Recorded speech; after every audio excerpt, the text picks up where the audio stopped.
I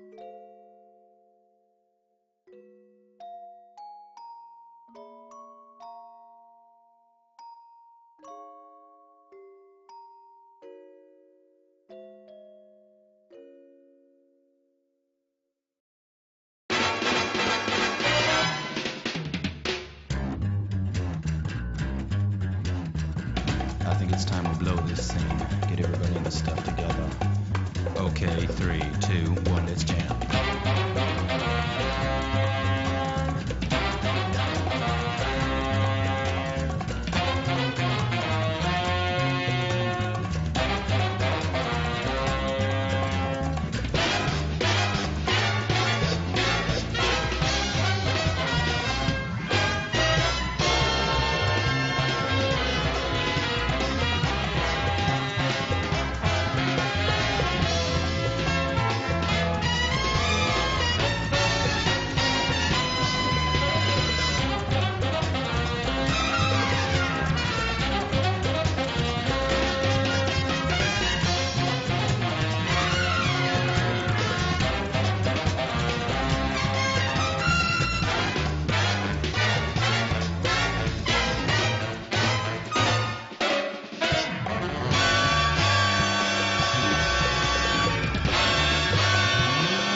Sport!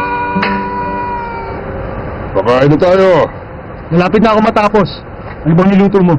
Special beef with bell peppers.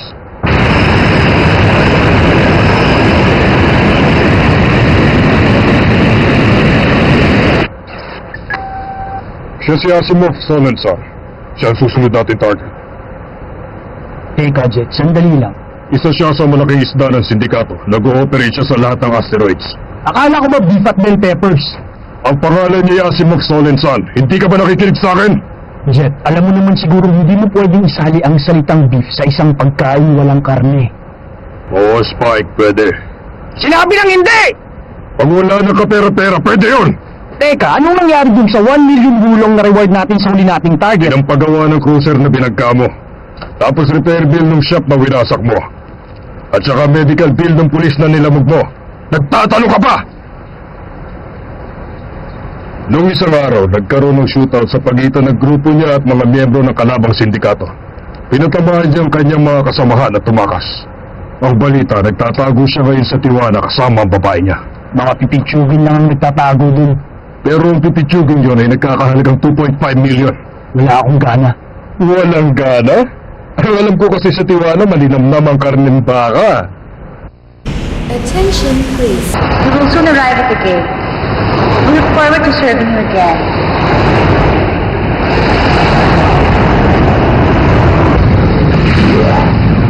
Kung maaari lamang po, pumili sa toll booth pagkalabas ng gate. Dumaan lamang po pagkatapos i-switch ang iyong credit sensor sa debit mode.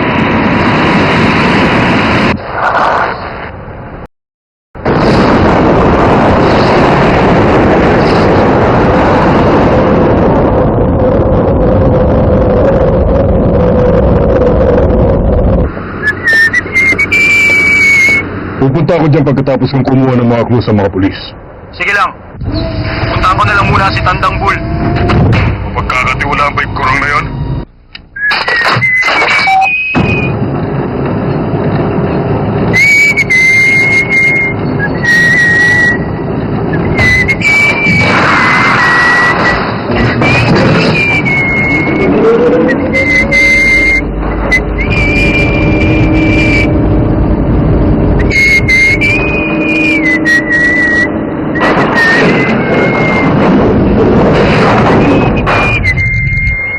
Sipon-sipon na lang ah.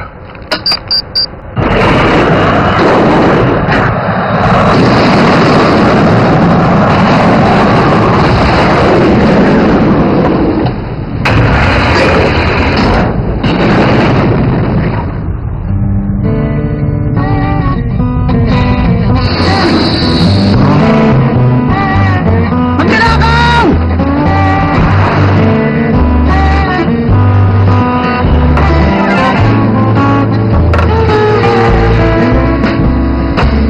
Ano ba naman to? Ano na naman? Wala na kayong ginawa kundi dayain ako ng dayain. Eh sa totoo lang, kaya lang naman kayo nabubuhay dito dahil halos imuhus ko ang buhay ko maghukay para sa gate na yan. Kaya ka na naman.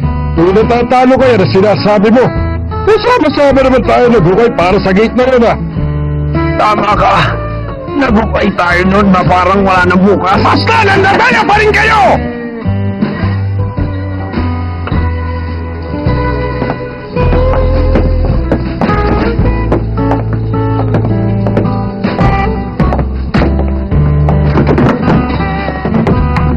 Isang bilya. At saka isang Bloody Mary naman para sa akin. Salamat. Meron kaming vodka pero kinalulungkot ko dahil naubusan kami ng tomato juice. Baka naman pwede mong tingnan kung may isang lata pa sa stock room mo. Susubukan ko.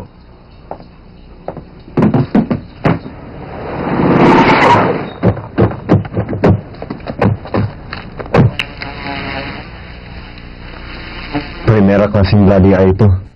Baka gusto mong tingnan. Totoo bang bloody eye yan?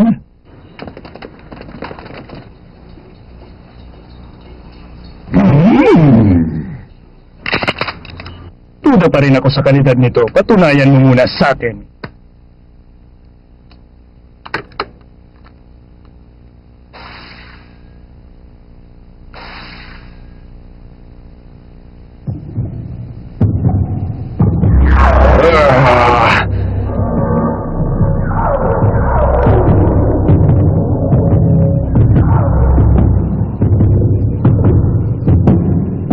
Pananon mo itong mabuti.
Ayos lang itong mystical effect, no? Pero may makakain ka ba dyan?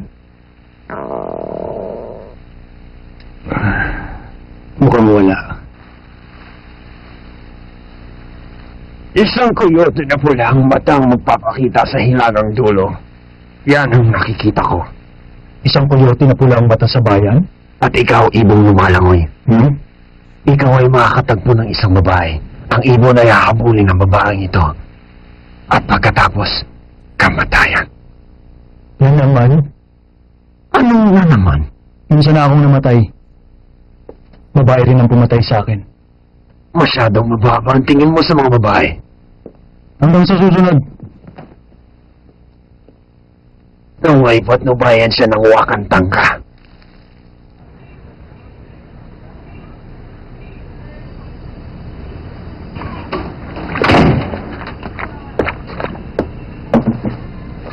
Presidente, libre na siguro to.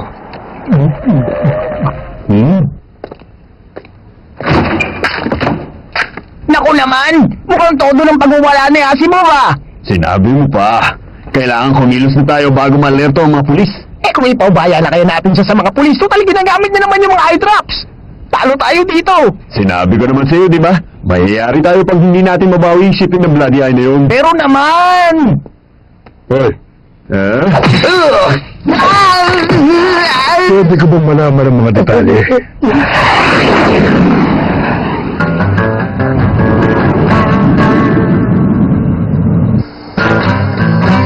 Gutom na ako. Huh? Gutom ka na rin?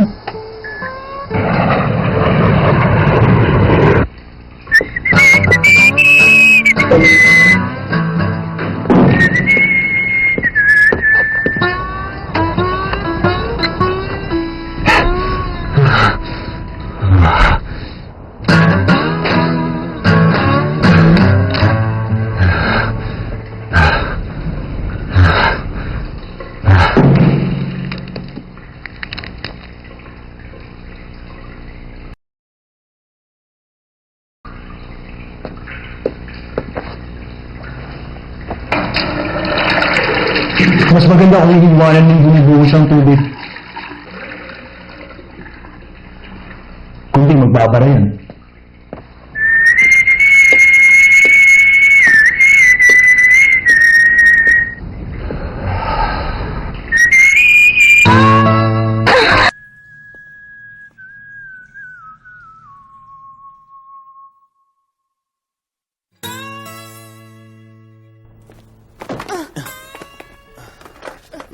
Sorry. Maraming salamat. Ah? Teka,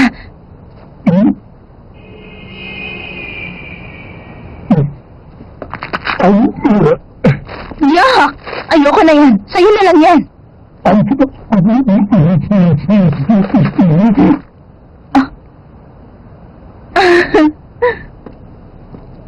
Pasensya ka na kung nagawa ko yun. Mahilig talaga ako lumulo ng 10 hotdog sandwich.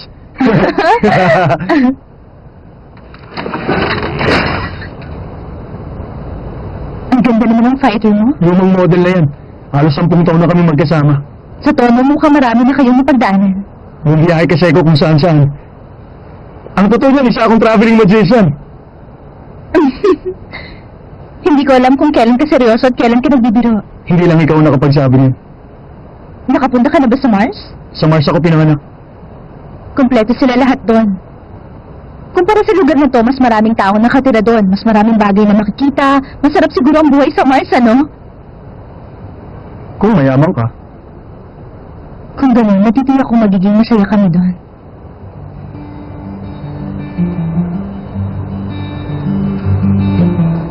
Pinaplano mo bang tumakas papunta sa Mars? Ah, Palagay mo, gaano kalayo naman ang mararating mo?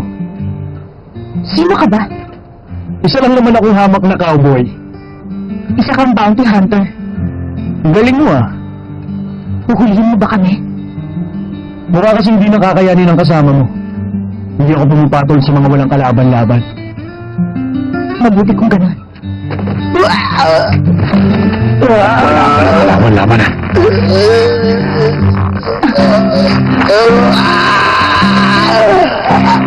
Ate mo, bitiwan mo siya! Tama na yan!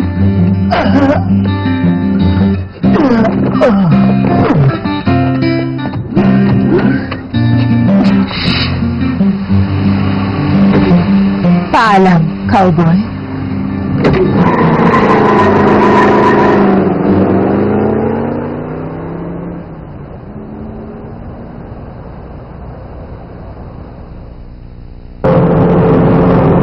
Bakit mo ko pinigilan? Ilang sandali na lang tapos ka na sana ang buhay ng pakilamerang nun. Pagod ka na. Kapag itinuloy mo pa to, Palagay ko may gusto ka sa kanya. Tama ba? matagal kitang hinihintay doon para sunduin ako. Ang tagal mong dumating. Nabore lang naman ako. Sa wakas, magbabago na din ang buhay natin. Alam ko magiging masaya tayo sa Mars.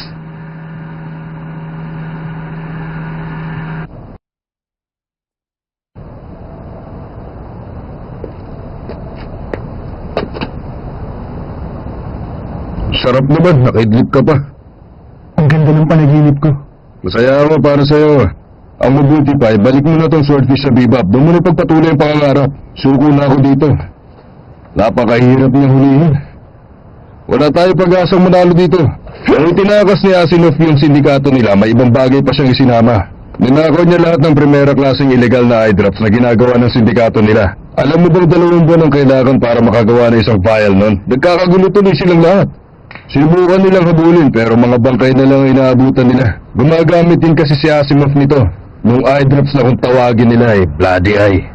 Ang balita ko, plano nilang pumunta ng Mars. Mars?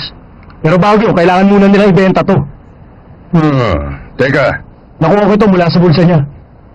ang ibig mong sabihin, nagkita kayo? Sa isang masamang panaginip. Mabuti, nagising ka. May nakapagsabi sa akin na isang coyote na pula ang matang magpapakita sa hilaga ng bayan.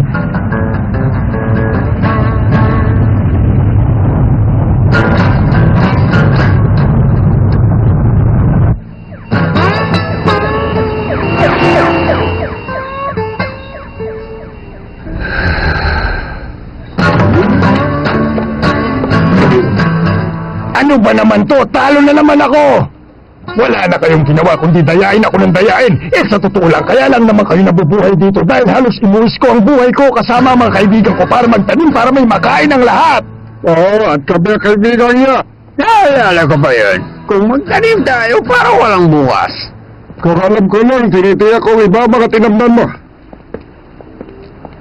Oo.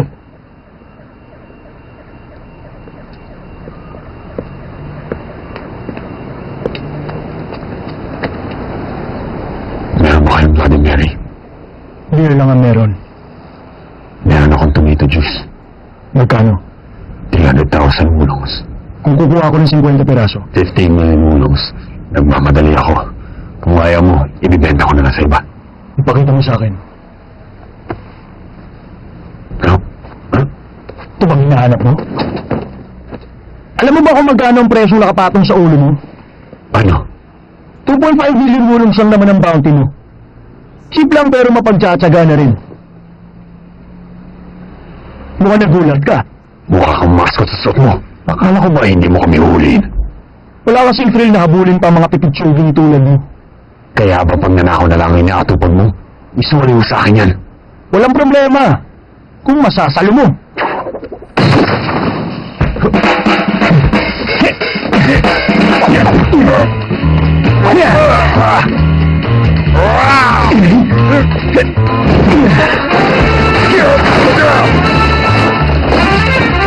Masyado kang umaasa sa mga mata mo. Hindi ka naman kameleon. Hindi mo kayang tingnan ng lahat ng direksyon.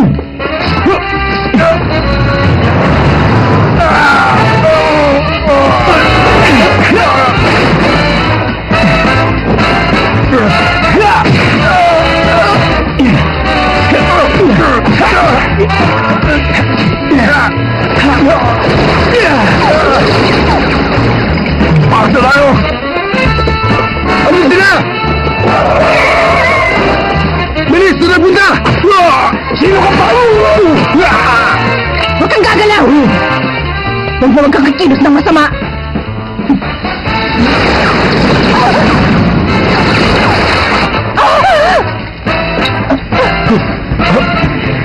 Walang silbi! Alam mo ba kung nabasag ang mga ito, sira ng plano natin?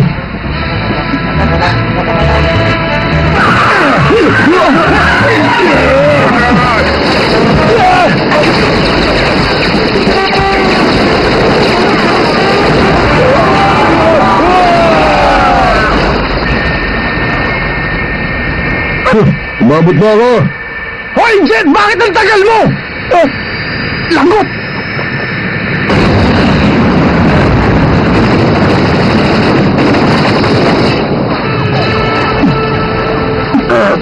Asin mo! Asin mo!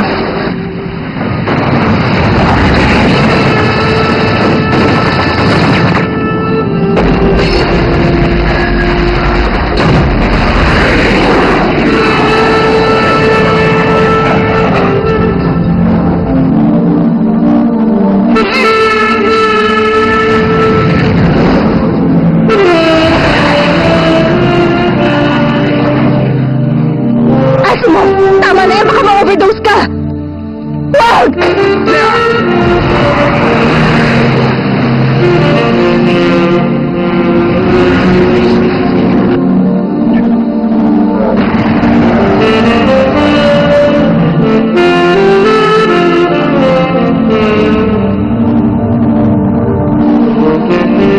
wala na tayong matatakbuhan pa.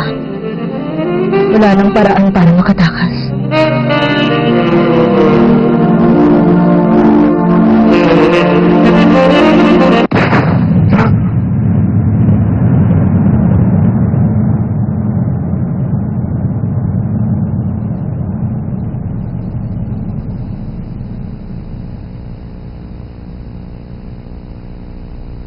Paalam.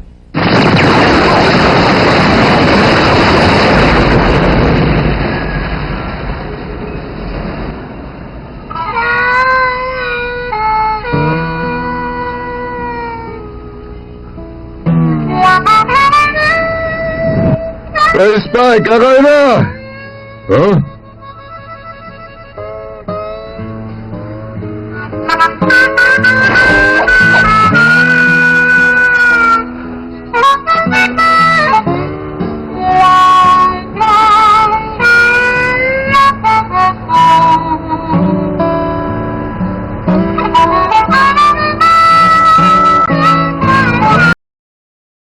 Sana pagkain. Anong niluto mo? Special beef with bell peppers.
まあそういうわけでようやく始まったこの番組。